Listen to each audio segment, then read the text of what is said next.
This video was brought to you by Incogni. Through indictment after indictment, Donald Trump has managed to stay in the race for the presidency with a commanding lead. And now, with the race closing in on a one-on-one matchup between Trump and President Biden, many are wondering what happens if or when those indictments become convictions. Can Trump stay in the race if he's in jail? If so, can he win?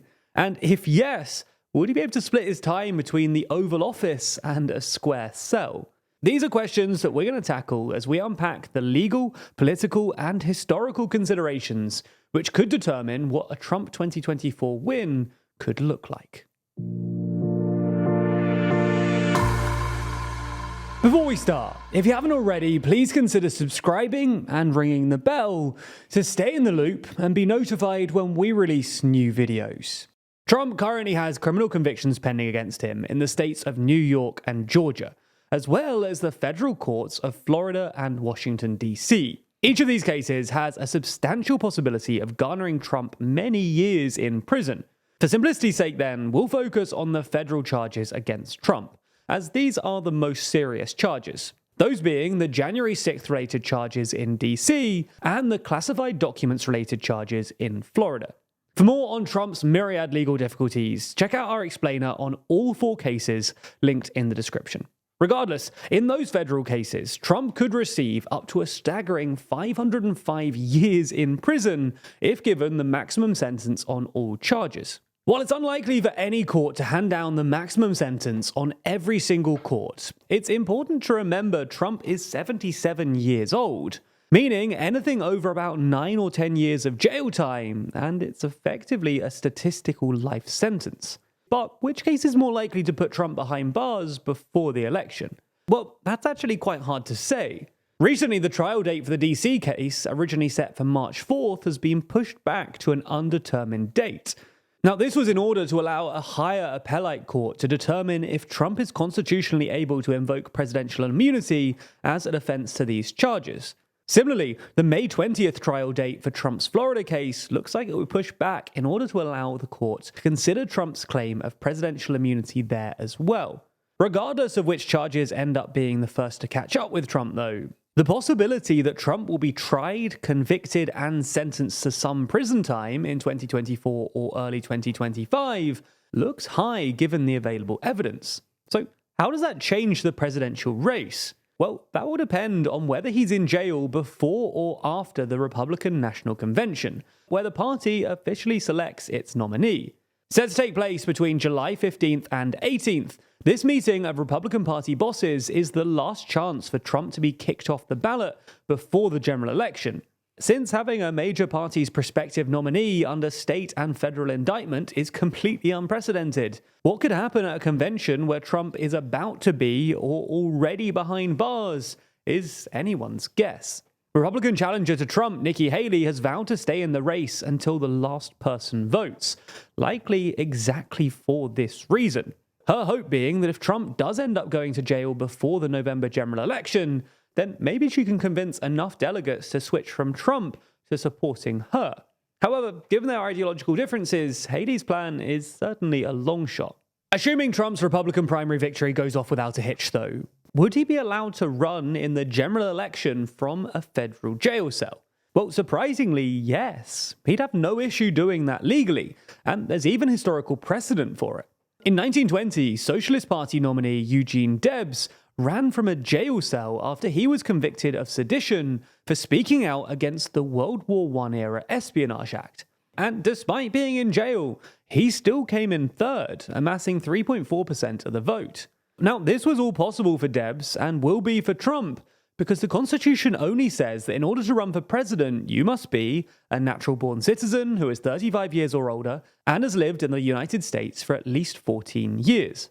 So Trump can run for the presidency, but could he win even after being convicted? Well, while nothing's set in stone, the odds of Trump winning post-conviction do appear low.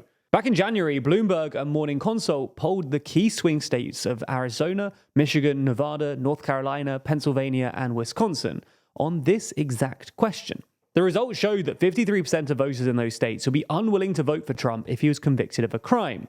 Further, 55% of voters said they'd be unwilling to vote for him if he was in prison. More critically, this poll showed that a full 25% of Trump 2016 voters in these states would be unwilling to vote for Trump in 2024. Assuming these numbers hold through to November, the maths in these swing states is a huge uphill battle for a convicted Trump to fight against. A battle made all the more difficult by the fact that, well, he's in jail, unable to hit the campaign trail and connect with voters. Trump, though, hasn't been shy on playing on his impending convictions for political points. For example, with the recent death in prison of Russian opposition figure Alexei Navalny, Trump took to social media to compare himself to the Putin critic. This attempt to paint him as politically persecuted forms part of a wider strategy to use his judicial troubles as campaign fodder, going so far as to plaster his mugshot on all manner of merchandise, from t-shirts to NFTs. It remains seen whether this strategy can pay off. But let's say that Trump can pull off another 2016-style upset, this time from prison. Does he stand any shot of staying in office and getting himself out of jail? Well, potentially. A newly elected President Trump may be able to use the presidential power to pardon all federal offenses to get himself out of federal prison. However, no one has ever tried that before, so it's unclear how such a move would be seen by courts. There's also little evidence indicating the drafters of the Constitution ever really considered the issue of a presidential self-pardon, so the question remains unanswered. One of the only hints we have to the legality of a presidential self-pardon is a 1974 memo from the Justice Department. The memo indicated that the legal principles stating no one may be a judge in his own case would mean that a self-pardon would not be legal.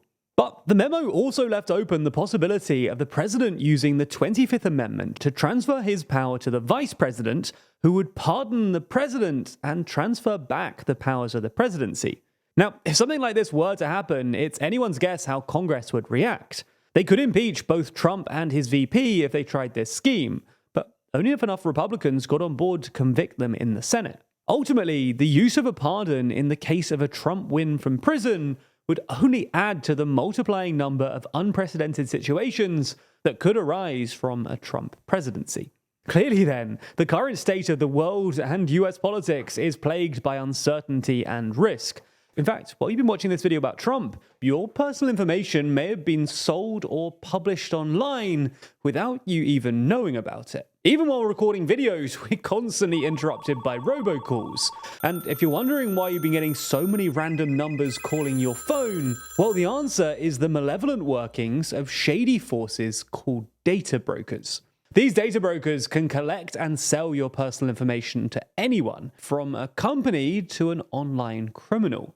This data can include your name and aliases, social security number, login credentials, home address, location history, online activity, and more. Even if you're not fussed about a phone call here or there, one day it could be a little call, but the next day a huge loan taken out in your name. In fact, that exact thing happened to me a few years ago.